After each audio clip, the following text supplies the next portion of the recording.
നമുക്ക് ആദർശിന്റെയും നയനയുടെയും നാളത്തെ നല്ലൊരു കഥ കേട്ടാലോ? അതിനു മുമ്പായി ആദ്യമായി കാണുന്നവരുണ്ടെങ്കിൽ ചാനൽ ഇഷ്ടപ്പെട്ട ഒന്ന് സബ്സ്ക്രൈബ് ചെയ്യാൻ മറക്കരുത്. വീഡിയോ ഇഷ്ടപ്പെടുവാണെങ്കിൽ ലൈക്ക് ചെയ്യാനും നിങ്ങളുടെ വിലയേറിയ അഭിപ്രായങ്ങളൊക്കെ രേഖപ്പെടുത്താനും മറക്കരുത് കേട്ടോ. അങ്ങനെ നമ്മൾ കാണാൻ പോകുന്ന ഒടുവില് അനി കമ്പനിയിൽ ജോയിൻ ചെയ്യാനായിട്ട് പോവാണ്, MD ആവാൻ വേണ്ടിയിട്ട്. അങ്ങനെ പോകുന്നതിന് മുമ്പ് തന്നെ ആദർശിന്റെ നയനയുടെ അനുഗ്രഹം മേടിക്കാനായിട്ട് അവർ താമസിക്കുന്നിടത്തേക്ക് വരുക. കൂടെ ജയനും അജയനും ഉണ്ടായിരുന്നു. അങ്ങനെ സംസാരിക്കുന്ന സമയത്ത് ജയൻ ചോദിച്ചു, എന്തായുടെ മോനെ കാര്യങ്ങളൊക്കെ? ഏൻജോലിയുടെ കള്ളത്തരങ്ങളൊക്കെ കണ്ടുപിടിക്കാനുള്ള കാര്യങ്ങളൊക്കെ തുടങ്ങിയോ? എത്ര മതിയായ കാര്യങ്ങളെന്ന് ചോദിച്ചു. അപ്പോഴേക്കും ആദർശ് പറഞ്ഞു, അതിനുള്ള നീക്കങ്ങളൊക്കെ നടത്തിക്കൊണ്ടിരിക്കുകയെന്ന് പറഞ്ഞു. ആ സമയം അനി പറഞ്ഞു, ആദർശൻ എത്രയും പെട്ടെന്ന് അവരുടെ കള്ളത്തരങ്ങളൊക്കെ കണ്ടുപിടിക്കണം, എങ്കിൽ മാത്രമേ എനിക്ക് ഈ സ്ഥാനത്ത് നിന്ന് ഒഴിയാൻ പറ്റുള്ളൂ. ആദർശേട്ടൻ വന്നിട്ട് വേണം എനിക്ക് ഈ സ്ഥാനം ഏൽപ്പിക്കാനെന്ന് പറഞ്ഞു. ആദർശേട്ടൻ അറിയാലോ, MD ആയിട്ട് എനിക്ക് അധികകാലമൊന്നും ആ കസേരയിലിരിക്കാൻ പറ്റില്ല. ഒന്നാമത്തെ കാര്യം, എനിക്കതിന് കഴിവുകളും കാര്യങ്ങളൊന്നും ഇല്ല. ആദർശേണ്ണ അത്ര എക്സ്പീരിയൻസ് ഉണ്ടായിട്ട് പോലും ആദർശേണ്ണ അങ്ങനെ ഒരു തട്ടുകേട് പറ്റിയിട്ടുണ്ടെങ്കിൽ എന്റെ അവസ്ഥ എന്തായിരിക്കും? മുത്തശ്ശൻ എന്നെ മിക്കവാറും 2 ദിവസത്തിനുള്ളിൽ തന്നെ അടിച്ചിറക്കിയോളൂ എന്ന് പറഞ്ഞു. അപ്പോഴേക്കും ആദർശോട്, നീ അങ്ങനെയൊന്നും ചിന്തിക്കരുത്. അങ്ങനെ ചിന്തിച്ചുകൊണ്ട് ഒരിക്കലും നമ്മൾ ആ MD കസേരയിലേക്ക് പോയിരിക്കരുത്. എന്ത് വന്നാലും നേടാനുള്ള ധൈര്യം വേണം. നല്ല രീതിയിൽ മുന്നോട്ട് പോകാൻ കഴിയണം. നിനക്ക് അതിനുള്ള കഴിവും പ്രാപ്തിയും ഉണ്ടെന്ന് എനിക്കറിയാം. പിന്നീട് വെല്ലിച്ചനോടും ഇളയച്ചനോടും അച്ഛനോടും ഒക്കെ ആയിട്ട് പറഞ്ഞു, നിങ്ങൾ വിഷമിക്കൊന്നും വേണ്ട. ഞാൻ എന്താണെങ്കിലും ഇതിന്റെ പിന്നിലുള്ള സത്യങ്ങൾ, അതായത് നമ്മളെ തകർക്കാൻ ശ്രമിച്ച ആരാന്ന് കണ്ടെത്തിയതിന് ശേഷം മാത്രമേ ആ വീട്ടിലേക്ക് വരത്തുള്ളൂ. അധികം വൈകാതെ തന്നെ നടക്കുമെന്ന് പറഞ്ഞു. അത് കേട്ടപ്പോ ജയൻ പറഞ്ഞു, നിന്റെ അമ്മയും മുത്തശ്ശിയൊക്കെ ഭയങ്കര സങ്കടത്തിലാ. ഒരു പക്ഷേങ്കില് എത്രയും പെട്ടെന്ന് തന്നെ ആ സത്യങ്ങളൊക്കെ കണ്ടെത്തി നിനക്ക് അങ്ങോട്ടേക്ക് തിരിച്ചു കയറാൻ പറ്റട്ടെ എന്നാ എന്റെ ആഗ്രഹം. അതെല്ലാം കേട്ടുകഴിഞ്ഞപ്പോ നയന് പറഞ്ഞു, പേടിക്കണ്ടാച്ചാ, ഞങ്ങളെ സഹായിക്കാനായിട്ട് നന്ദുവും കിരണും കല്യാണി എല്ലാവരും ഉണ്ടെന്ന് പറഞ്ഞു. ആദർശ് പറഞ്ഞു, ഞാൻ എൻ്റെ ആദ്യത്തെ ടാസ്ക് വിജയിച്ചു കഴിഞ്ഞു. ഇനിയിപ്പോൾ അതോടത്ത് പേടിയില്ല. എന്താണെങ്കിലും അധികം വൈകാതെ തന്നെ അവരെ കുറിച്ചുള്ള കള്ളത്തരങ്ങളൊക്കെ കണ്ടെത്തുമെന്ന് പറഞ്ഞു. നേരായ വഴിക്ക് പോയിട്ടുണ്ടെങ്കിൽ അത് നടക്കില്ലെന്ന് എനിക്കറിയാച്ചാ. അതുകൊണ്ട് ഞാൻ വളഞ്ഞ വഴി തന്നെ സ്വീകരിക്കാനായിട്ട് ഇറങ്ങിയിരിക്കണേന്ന് പറഞ്ഞു. അത് കേട്ടപ്പം അജയൻ പറഞ്ഞു, അതൊരു കണക്കിന് നല്ല കാര്യമാണ്. കാരണം ചില അവസരങ്ങളിൽ നമ്മൾ നേരെ വാ നേരെ പോകുന്നുള്ള പോളിസി സ്വീകരിച്ചിട്ടുണ്ടെങ്കിൽ ശരിയാകത്തില്ല. ചില കാര്യങ്ങളൊക്കെ വളഞ്ഞ വഴി തന്നെ വേണ്ടി വരുമെന്ന് പറഞ്ഞു. പിന്നീട് നയനയുടെ അനുഗ്രഹമൊക്കെ വാങ്ങിയിട്ടാണ് അനി ഇറങ്ങുന്നത്. അനിയും ജയനും അജയനും ഒക്കെ പോയി കഴിഞ്ഞപ്പോഴത്തേനും നയന ആദർശനോട് പറഞ്ഞു, എനിക്കറിയായിരുന്നു ആദർശേട്ടാ അവൻ ഇങ്ങോട്ടേക്ക് വരുമെന്ന്. നമ്മുടെ അനുഗ്രഹം മേടിക്കുന്ന എനിക്കറിയായിരുന്നു. അല്ലെങ്കിലും അവൻ നന്മയുള്ളവനാ. അത് കേട്ടപ്പോൾ ആദർശ് പറഞ്ഞു, അത് ശരിയാ, അവന് നല്ല വിഷമമുണ്ട്. ഇത്രയും കാലം ഞാനായിരുന്നല്ലോ ആ കസേരയിലിരുന്നേ. അപ്പൊ അവിടെ കയറിയിരിക്കാൻ ബുദ്ധിമുട്ടുണ്ട്. എനിക്ക് ഉറപ്പുണ്ട് ഞാൻ അങ്ങോട്ട് ചെന്ന് കഴിയുമ്പോഴത്തേനും മിക്കവാറും അവൻ MD കസേരയിൽ നിന്ന് ഇറങ്ങുമെന്ന് പറയണം. പക്ഷേങ്കിൽ അവൻ തന്നെ അവിടെ ഇനി ഇരിക്കണ്ടേ? ഇത്രയും കാലം ഞാൻ ഇരുന്നില്ലേ? നയന പറഞ്ഞു, അവന് നല്ല വിഷമമുണ്ട്. അബിയെ പോലെ സ്വഭാവമുള്ളവനല്ല. കാരണം പണത്തോടോ അല്ലെ ഇങ്ങനെ ഈ സ്ഥാനമാനങ്ങളോടോ ഒരു ആർത്തിയും കാര്യങ്ങളൊന്നുമില്ല. അവന് കിട്ടുന്ന പോലും വേണ്ടാന്ന് വെച്ചിട്ട് മാറി നടക്കാൻ അവൻ ചിന്തിക്കുന്നത്. ആദർശ് പറഞ്ഞു, അവനെ അങ്ങനെ വെറുതെ വിട്ടിട്ട് കാര്യമില്ലല്ലോ. അവനും അനന്തമൂർത്തിയുടെ കൊച്ചുമോൻ തന്നെയല്ലേ. കുറച്ച് ഉത്തരവാദിത്തങ്ങളും കാര്യങ്ങളൊക്കെ അവനും വേണ്ടേ. അതുകൊണ്ട് അവനും കമ്പനി മുന്നോട്ട് കൊണ്ടുപോട്ടെ. അല്ലെങ്കിൽ 3-4 ബ്രാഞ്ച് അവനെ ഏൽപ്പിച്ചു കഴിഞ്ഞപ്പോൾ അവനെ നല്ല രീതിയിലാണ് നോക്കിയത്. പിന്നെ ഞാൻ ഗൾഫിലായിരുന്ന സമയത്ത് അവനായിരുന്നല്ലോ കമ്പനി കാര്യങ്ങളൊക്കെ നോക്കിയത്. അതുകൊണ്ട് എനിക്ക് അവന്റെ കാര്യത്തിൽ ഒരു വിശ്വാസക്കുറവില്ല. അവന് കാര്യങ്ങളൊക്കെ പറഞ്ഞു കൊടുത്താൽ മതി. നല്ല രീതിയിൽ തന്നെ അവൻ മുന്നോട്ട് പോയിക്കോളും എന്ന് പറഞ്ഞു. അതേസമയത്ത് ഡേവിഡ് നാഗേന്ദ്രനോട് കാണുവാണ്. അങ്ങനെ കാണുന്ന സമയത്ത് ഡേവിഡ് നാഗേന്ദ്രനോട് പറഞ്ഞു, നമ്മൾ ഉദ്ദേശിച്ച പോലെയൊക്കെ കാര്യങ്ങൾ മുന്നോട്ട് വന്നിട്ട് സാറേ, അനിയാണ് കമ്പനിയുടെ പുതിയ MD ആയിട്ട് സ്ഥാനമേൽക്കുന്നത്. നാഗേന്ദ്രൻ പറഞ്ഞു, ഉറപ്പായിട്ടും മൂർത്തി ജ്വല്ലറി പെട്ടെന്ന് തന്നെ തകർന്ന് തൈപ്പണം ആയിക്കോളും. ഇനിയിപ്പൊ ആ കാര്യത്തിൽ നമുക്കൊരു പേടി വേണ്ടാന്ന് പറഞ്ഞു. ഡേവിഡ് പറഞ്ഞു, അത് മാത്രല്ല, ഇപ്പൊ നമുക്കാണെങ്കിൽ പുതിയ ഡീല് വന്നിട്ടുണ്ട്. ഒരു പഞ്ചാബിയാണ്, 10-30 വർഷക്കാലമായിട്ട് കേരളത്തിലാണ്. കേരളത്തിൽ നല്ല പിടിപാടും കാര്യങ്ങളൊക്കെ ഉണ്ട്. ഇനിയിപ്പം പഞ്ചാബിലും രാജസ്ഥാനിലും ഒക്കെ നമ്മുടെ സ്വർണം അങ്ങനെ ഫേമസ് ആവാനായിട്ട് പോവാ. 1000 കോടി രൂപയുടെ ബിസിനസ്സും കാര്യങ്ങളോ പറഞ്ഞിരിക്കണെന്ന് പറഞ്ഞു. അത് കേട്ട് കഴിഞ്ഞപ്പം നാഗേന്ദ്ര പറഞ്ഞു, അത് കൊള്ളാലോടെന്ന് പറഞ്ഞു. അതെ, മൂർത്തി ജ്വല്ലറിയുമായിട്ട് അവർക്ക് ഡീൽ ഉറപ്പിക്കാൻ താല്പര്യമില്ല. കാരണം ഇപ്പൊ അവരുടെ ഷെയർ ഒക്കെ ഇടിഞ്ഞുകൊണ്ടിരിക്കുമല്ലേ. അപ്പൊ അതിനെക്കുറിച്ചൊക്കെ വ്യക്തമായിട്ട് അറിഞ്ഞിട്ടാണ് അവര് നമ്മളുടെ അടുത്തേക്ക് വന്നേക്കെന്ന് പറഞ്ഞു. പിന്നെ അധികം വൈകാതെ തന്നെ അവരുമായിട്ട് ഡീൽ ഉറപ്പിക്കാന്ന് ഞാൻ വിചാരിച്ചിരിക്കുന്നത്. അങ്ങനെയാണെങ്കിൽ പഞ്ചാബിലും രാജസ്ഥാനിലും ഒക്കെ നമുക്ക് ഹോൾഡ് ഉണ്ടാവുമല്ലോ. ഇനിയിപ്പൊ നമ്മൾ പേടിക്കേണ്ട കാര്യമൊന്നുമില്ലെന്ന് പറഞ്ഞു. മൂർത്തി ജ്വല്ലറി തകർന്ന് തരിപ്പണമായി തന്നെയെന്ന് പറഞ്ഞു. പിന്നെ അതോടൊപ്പം തന്നെ വേറൊരു കാര്യം, ഹബി വന്നിട്ടുണ്ടായിരുന്നു. അധികം വൈകാതെ അബിക്ക് കമ്പനി ജോലി കൊടുക്കാന്നൊക്കെ ഞാൻ ഏറ്റിട്ടുണ്ടെന്ന് പറഞ്ഞു.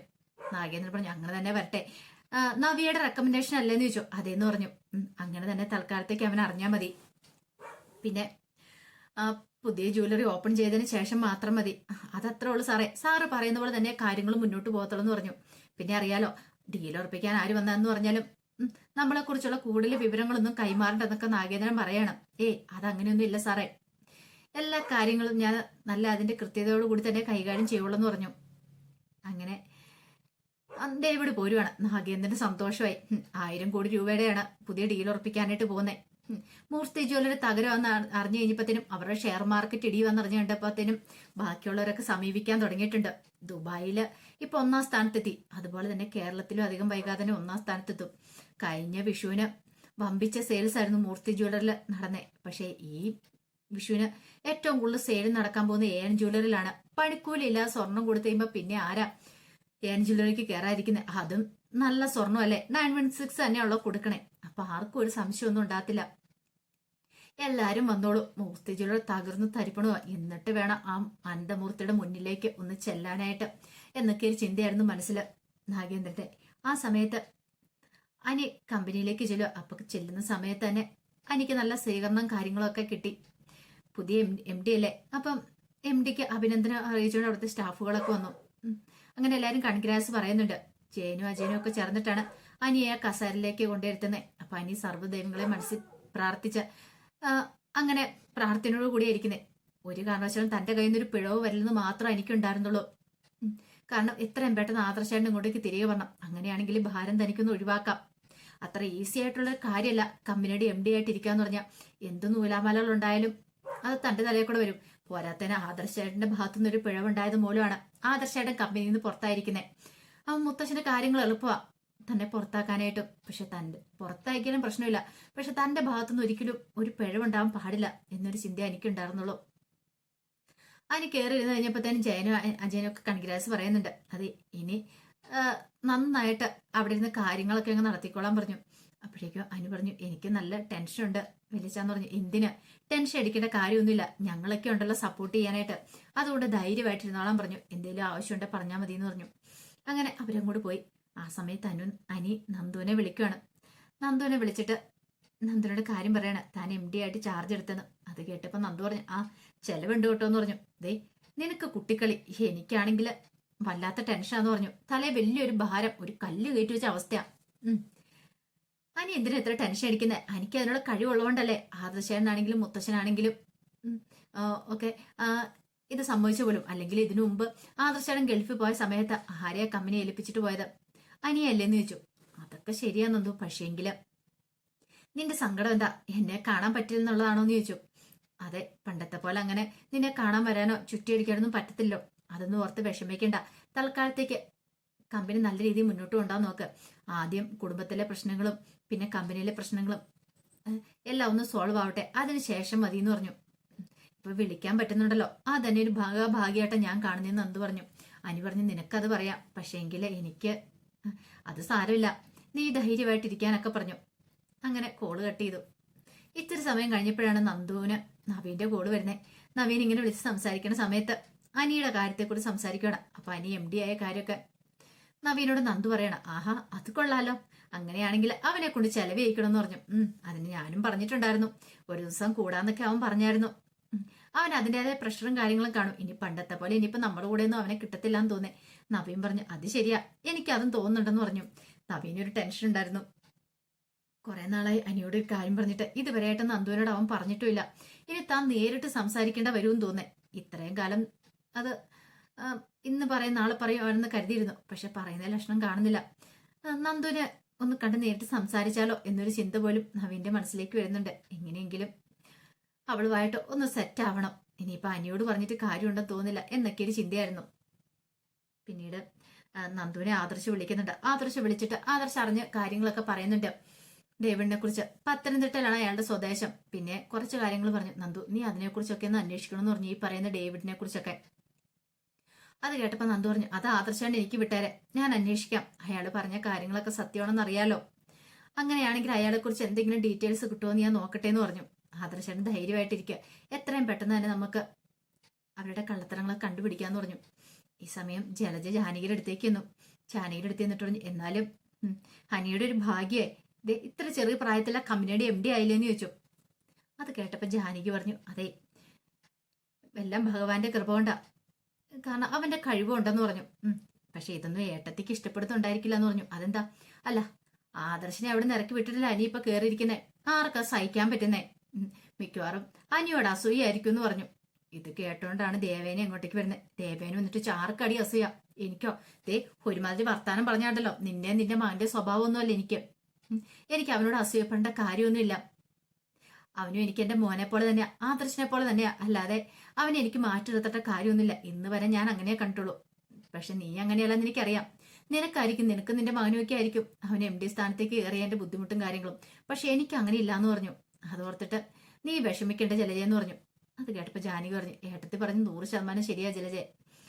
ഏട്ടത്തിക്ക് ആദർശും അനിയെല്ലാം ഒരേപോലെയാ എന്ന് പറഞ്ഞു. അത് കേട്ടു ഇനിയിപ്പോ ജലജയ്ക്ക് ഒട്ടും അങ്ങോട്ട് സഹിച്ചില്ല. ഒന്ന് എരിപെരി കയറ്റി ജാനകിയുടെ മനസ്സിനെ ഒന്ന് കുത്തി നോവിക്കാൻ ശ്രമിച്ചതാ.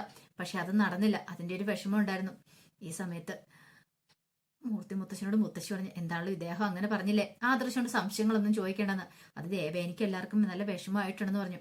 ആവട്ടെ, സാരമില്ല, അവരൊക്കെ എന്നെ പഠിച്ചോട്ടെ. പക്ഷേ എങ്കില് ഇങ്ങനെയൊക്കെ പറഞ്ഞാൽ മാത്രമേ അനിയാണെങ്കിലും ആ കസര നല്ല രീതിയിൽ ഇരിക്കുള്ളൂ.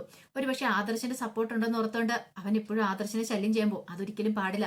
അവൻ അവന്റെ കഴിവ് തെളിയിക്കണം. അവന് കഴിവുണ്ടല്ലോ, അവൻ അവിടെ വിജയിച്ച് കാണിക്കട്ടെ. അല്ലാതെ എപ്പോഴും ഒരാളുടെ താങ്ങോട് കൂടി നിൽക്കാൻ പറ്റുന്ന കാര്യമാണോ? നമ്മൾ സ്വന്തമായിട്ട് നിന്ന് പഠിക്കണം. ആളുടെ താങ്ങും കൊണ്ട് നിൽക്കാൻ പറ്റില്ല. ഇന്നല്ലെങ്കിൽ നാളെ അവനും ആ കമ്പനി മുന്നോട്ട് നയിക്കാനായിട്ട് ഒരുപക്ഷെ ആദർശന് കുറച്ചു ദിവസം പോവാതെ ഇരിക്കേണ്ടി വന്നിട്ടുണ്ടെങ്കിൽ ആ കമ്പനി മുന്നോട്ട് നന്നായിട്ട് നയിക്കാൻ അവന് സാധിക്കണം. അപ്പൊ അതിന് വേണ്ടിയിട്ടാണ് വസന്തൻ ഞാൻ ഇങ്ങനെയൊക്കെ ചെയ്യുന്നത്. വസന്തൻ മുത്തശ്ശി പറഞ്ഞു, എനിക്കറിയാം ഇദ്ദേഹം പറയുന്ന കാര്യങ്ങളൊക്കെ, പക്ഷെ മറ്റുള്ളവർക്ക് അത് ഒട്ടും ദഹിക്കുന്നില്ല എന്ന് പറഞ്ഞു. സാരമില്ല, കുറച്ച് നാൾ ഇങ്ങനെ അങ്ങോട്ട് പോട്ടെ, പിന്നെ എന്ത് വേണമെന്ന് നമുക്ക് തീരുമാനിക്കാം. ആദർശം എന്തായാലും വെറുതെ ഇരിക്കില്ലല്ലോ. അവൻ എന്റെ സത്യാവസ്ഥകളൊക്കെ കണ്ടെത്തുന്ന എനിക്കറിയാം. അവന് അനന്തമൂർത്തിയുടെ കൊച്ചുമോനാ, ഈ കുടുംബത്തിൽ ഏറ്റവും കൂടുതൽ കഴിവുള്ളവനാ. അവന് കുടുംബത്തെ അതുപോലെ തന്നെ കമ്പനിയെ നല്ല രീതിയിൽ മുന്നോട്ട് കൊണ്ടുപോകാൻ പറ്റും എന്നൊക്കെ മുത്തശ്ശൻ ഒരു ആത്മവിശ്വാസത്തോടെ പറയാണ്. അപ്പൊ അതിന്റെ വിശേഷങ്ങളൊക്കെ നമ്മൾ കാണുന്നത്. ആ വിശേഷങ്ങൾക്കായി നമുക്ക് എല്ലാവർക്കും കാത്തിരിക്കാട്ടോ. ഒരിക്കൽ കൂടി എല്ലാവർക്കും ശുഭരാത്രി നേർന്നുകൊണ്ട് നിർത്തുന്നു.